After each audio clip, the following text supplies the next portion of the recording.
147 billion pesos. Wait lang, before you get excited sa number na yan, let's ask the most important question. Saan ba talaga galing ang pera? And more importantly, paano? At saan ito gagastusin? Kasi kapag sinabi mong government earned 147 billion pesos, ang unang reaksyon natin, wow, ang daming pera. At ang kasunod nating iisipin, saan naman ito gagamitin? Dahil ang 147 billion pesos na pinag-uusapan natin ngayon ay dividends remitted by government-owned and controlled corporations o GOCCs to the national government. At kung nalilito ka sa GOCC, don't worry, dahil hindi ito accounting class. Lalong wala naman tayong exam after this. Pero kailangan nating maintindihan, paano nga ba kumikita ang GOCC? Bakit kailangan nitong mag-remit ng pera sa gobyerno? Saan napupunta ang pera? At bilang citizens, may karapatan ba tayong magtanong kung saan ginagamit ang pera? Hindi lang siguro karapatan, kundi pananagutan din na dapat alamin ang bawat hibla ng detalye ng 147 billion pesos na ito. I am Mavic Trinidad, and this is Plated. In simple terms, government-owned and controlled corporations or companies na may iba't ibang functions. May GOCCs na involved sa banking, may mga financial institutions, may public services, may development functions, at may mga GOCC na kumikita sa kanilang mga operations. Hindi porket government-owned ang isang korporasyon, ibig sabihin lahat ng kinikita nitong pera ay kukunin agad ng gobyerno. No, may operation sila, may careered employees, may bills, may investments, may capital requirements. May mga serbisyo din silang kailangang ipagpatuloy. So kung kumikita ang GOCC, may proseso kung magkano ang dapat i-declare bilang dividendo para sa national government. And this is where the dividends law comes in. Think of it this way. Kung may shares ka sa isang kumpanya at kumita yung kumpanya, posibleng makatanggap ka ng dividendo. Same basic idea here. The national government can receive dividends from their earnings, pero subject to the law and applicable rules. Under Republic Act No. 7656 or the Dividends Law, covered GOCCs generally declare and remit at least 50% of their annual net earnings as dividends to the national government subject to exemptions and specific rules. Pero may importanteng caveat. Hindi pwedeng, oy, kumita kayo, remit lahat. Hindi ganun. May konsiderasyon din sa financial condition at viability ng GOCC. Kasi kung kukunin mo ang lahat ng pera ng isang korporasyon, paano ito mag-ooperate? Paano nito ipagpapatuloy ang serbisyo nito? So, may rules, may assessment, may proseso, and ultimately, ang dividendo na nire-remit ay napupunta sa national government. As of early July 2026, around 140 billion pesos had already been collected. At yung natitira ay inaasahang mako-kolekta rin within the year. One of the major contributors, the Land Bank Group.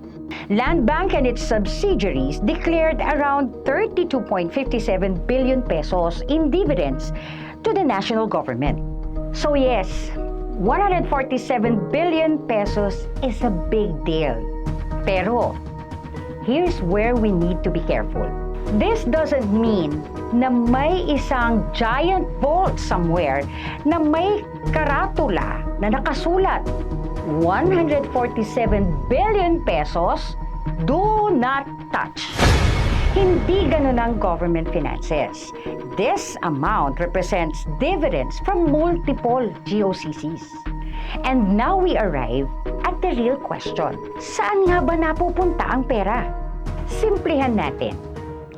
Imagine, may family budget. May income kayo. May sweldo. May sideline. May ibang sources of money. Hindi ibig sabihin na kapag may extra 10,000 pesos, may specific na 1,000 para sa rice, 2,000 para sa electricity, 3,000 para sa tuition, at automatic na may label ang bawat piso. You have a total pool of money. Then you create a budget. That's broadly how government finances work too. The national government has different sources of revenue, taxes, fees, and other income. And yes, revenues such as dividends from GOCCs. These revenues support government's overall fiscal requirements and budget priorities. Education, healthcare, infrastructure, social protection, public safety, at government operations. And yes, debt servicing o pambayad utang. So hindi natin dapat sabihin na ang 147 billion pesos goes directly to this one project. Unless there is an official budget document that specifically says so. And the government then allocates public funds through the national budget process. Which brings us to an important point. Kasi for the average Filipino, 147 billion peso is almost impossible to visualize. Let's put it in a different perspective. Di naman natin kailangang maging economist. Di rin naman natin kailangang maging CPA. Ang tanong lang ay ito. If the government has more resources, what public value do we get in return? Or simply better government services? Because at the end of the day, the point of public money is public benefit. Now, someone might say, Mavic, bakit ba kailangan ko pang pakialaman yan? Eh, government money naman yan. Exactly. Government money nga eh. And public money is ultimately about the public. Tayo, ikaw, ako, every Filipino taxpayer, every citizen who uses the government services, and every person who depends on public infrastructures, every family na umaasa sa public hospitals, every student na nag-aaral sa public schools, every commuter na gumagamit ng public transportation. So when we ask, saan napupunta ang pera? Eh, hindi naman ho tayo nang iistorbo. We're just doing our responsibilities as citizens. We should be able to see the bigger picture. And how does it fit into the government's overall fiscal position? That's transparency. Hindi yung trust us, your government. Dapat, here are the numbers, check them for yourself. Kasi minsan, may data naman. Pero good luck kung maiintindihan mo. May acronyms, may technical terms, may accounting language, at may budget jargon. So government communication should be understandable. So kung may 147 billion pesos, explain it. Because transparency without clarity can still leave people confused. And confused citizens like us are easily disconnected from public accountability. So this is the big one, because eventually we have to ask, did the money create better services? Did projects get completed? Nakinabang ba ang taong bayan dito? Nagamit ba ng tama ang pondo? O baka nakamaleta na naman at isinasakay sa mga van at private jet plane? Accountability is may resulta, ramdam, long-term, fair, at equally distributed. Here's the thing, kapag may headline na 147 billion peso remitted to national government, we should celebrate efficient revenue collection. Sure, but let's not stop there because the story doesn't end when the money arrives at the treasury. May next chapter yan na kukumpleto sa totoong storya. Hindi lang collected, but collected, allocated, spent, accounted for, public benefited the results.